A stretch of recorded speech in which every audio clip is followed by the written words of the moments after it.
We're going to start off in the tropics. Here is Imelda as it continues to move away from the continental United States. Still forecast to become a hurricane, and then as it kind of pushes towards Bermuda, eventually it'll start to kind of lose its tropical characteristics as it does weaken. And then finally, it looks like by Sunday, you're talking about winds of about 50 miles per hour. So the storm will continue to monitor because its potential impact towards Bermuda, but not going to have a direct impact on the continental United States.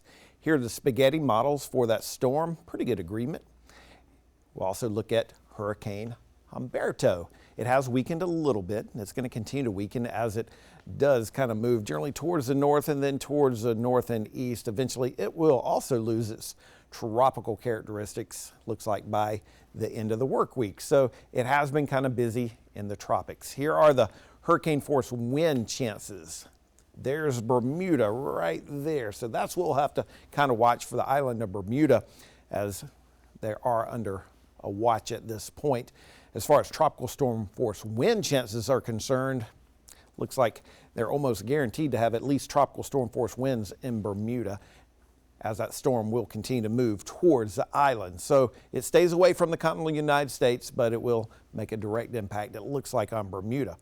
The indirect impacts of these two storms: high risk for dangerous and potentially life-threatening rip currents along the coast of the Carolinas. So if you head into the beach over the next few days, possibly into the weekend, there'll still be that chance for dangerous rip currents. High surf also an issue through at least Saturday for parts of South Carolina. High surf advisory in effect until Friday for parts of North Carolina. So even though the storms aren't making that direct impact, we're still being indirectly impacted by the tropics at this point.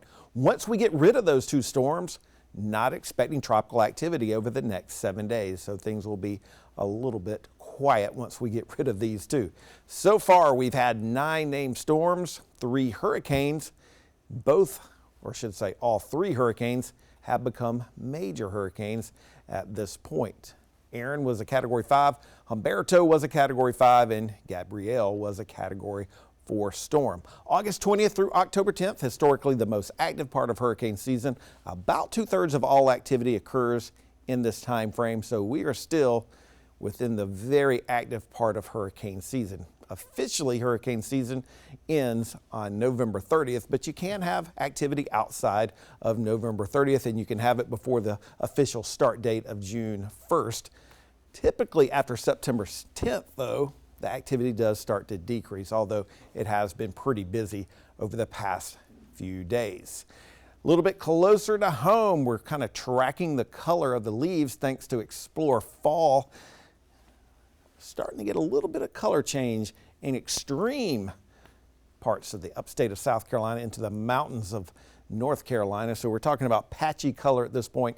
We still do have a little bit of time before those leaves really start changing around the Midlands. Pollen still a problem for some of us.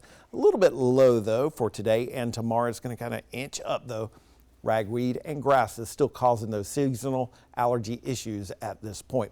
Can't totally rule out the possibility for a little bit of rain through the early afternoon hours. We'll have those winds coming out of the northeast at about 10 to 15 miles per hour with some stronger gusts. We may squeeze out just a little bit of sunshine, but temperatures still will be below average for today. As we look ahead towards Wednesday, still a bit breezy. Winds out of the northeast, 10, 15 miles per hour, stronger gusts. We'll have some sunshine. Those temperatures will respond, looks like into the lower 80s. Cooler air will start to move in. It looks like by Thursday and Friday. We'll enjoy that sunshine on Thursday, but you'll notice a difference as that cooler, drier air spills in. We're talking about dew points in the 50s Thursday, Friday, and Saturday, and those low temperatures will respond into the mid to maybe low 50s for Thursday, Friday, and Saturday morning. Our average low this time of the year, about 60 degrees. For today, we're expecting highs in the mid 70s. We'll have a few showers, especially through the early afternoon hours. And then as we look ahead towards tonight, partly cloudy with lows in the low to mid 60s. Here's our 7-day forecast: low 80s for Wednesday, mid 70s Thursday. We'll go upper 70s on Friday, low 80s Saturday. Once again, cool mornings for Thursday, Friday, Saturday. Weekend, not looking bad with those temperatures returning to the low 80s. We'll probably be in the low 80s on Monday as well. Myrtle Beach forecast, not all bad. Partly cloudy on Saturday. There will be a chance for some showers on Sunday, it looks like, along the coastal region, including Charleston, where temperatures will climb into the upper 70s to near 80 degrees, and expecting some rain in Charleston today as well. The Greenville forecast, we'll call it partly cloudy on Saturday, mostly cloudy on Sunday. Temperatures in the upper 70s to near 80 degrees, so pretty pleasant conditions in the upstate.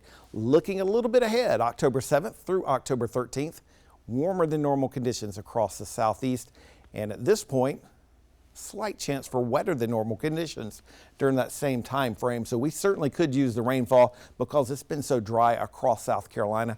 Most of the Palmetto State suffering from some form of drought at this point, even with the little bit of rain that we've gotten yesterday and the little bit of rain we gotten today.